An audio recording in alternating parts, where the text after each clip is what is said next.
Good evening, ladies and gentlemen, and whatever hardy souls are still scraping by out there in the wastes. Tonight we set aside the usual stories of vault dwellers and desperate scavengers.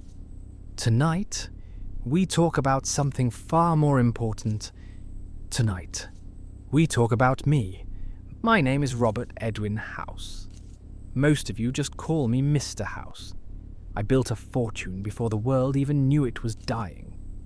I founded Robco, computers, robots, the kind of technology that made everyday life efficient.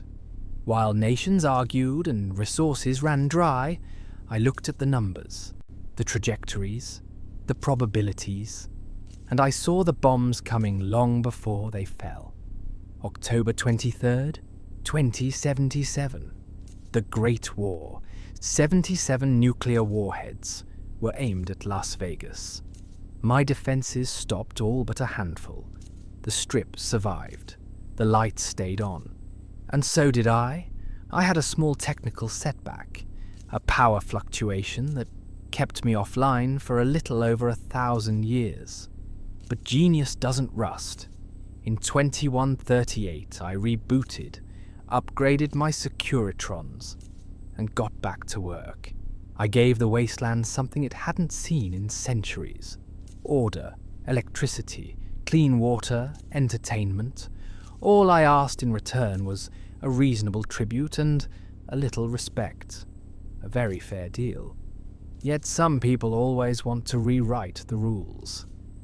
The NCR, with its endless taxes and red tape, Caesar and his army of football pad-wearing philosophers, even the occasional vault dweller who thinks they're the hero of the story.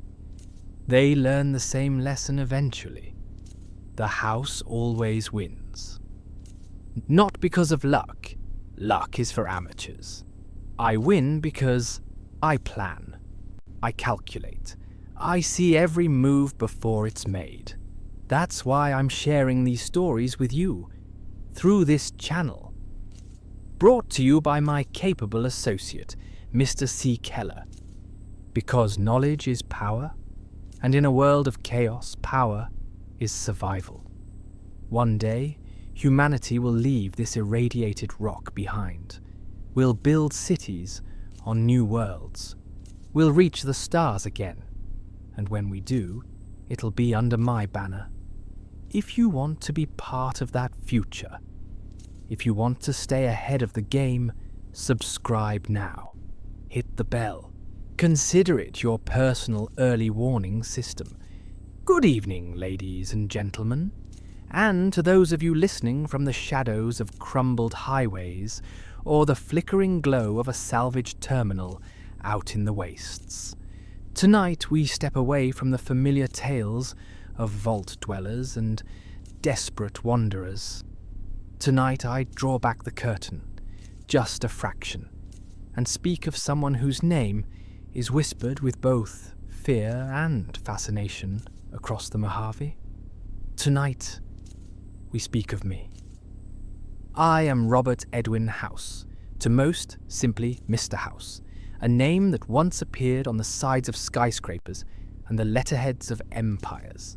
A name that still carries weight, even in this age of dust and mutation. Long before the sky burned, I saw patterns where others saw only chaos. While the world exhausted itself in petty wars over the last drops of oil, I built something enduring. Robco, computers that thought faster than men, robots that worked without complaint, systems that could predict, with chilling accuracy, what human beings would do next.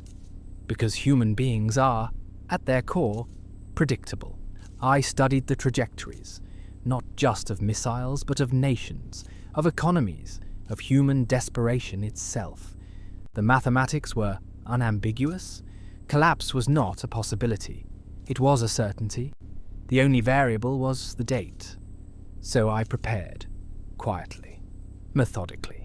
While others built fallout shelters for their families, I built defenses for an entire city. Las Vegas, my city, was to be preserved, not out of sentiment, but because it represented something rare, a place where humanity could still aspire to elegance amid barbarism. October 23rd, 2077, the day the world ended for most. 77 warheads fell toward my desert jewel. My systems intercepted all but a handful. The strip's lights did not go out. The casinos did not crumble. And I endured. There are those who believe I perished that day. Others claim I was merely delayed. A minor interruption in power, a brief hibernation lasting centuries. Let us say only that certain contingencies required time to resolve themselves. When I reawakened in 2138, the world I had known was ash and rumour.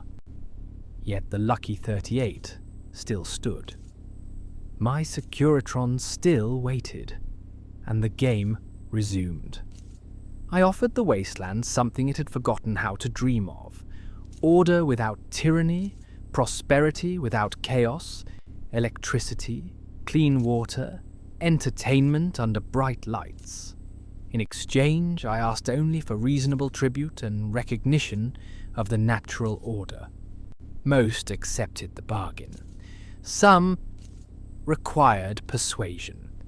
The NCR speaks of democracy while drowning in bureaucracy. Caesar cloaks slavery in the rhetoric of history. Both believe they can impose their vision by force. They fail to understand that true control is not taken. It is engineered, layer by invisible layer, over decades. I do not rely on armies.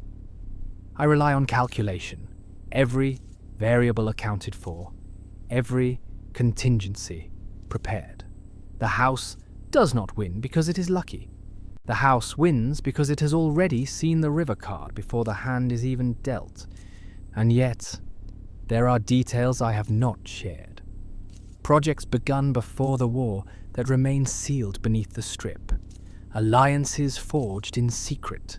Technologies that even Robco's board never knew existed.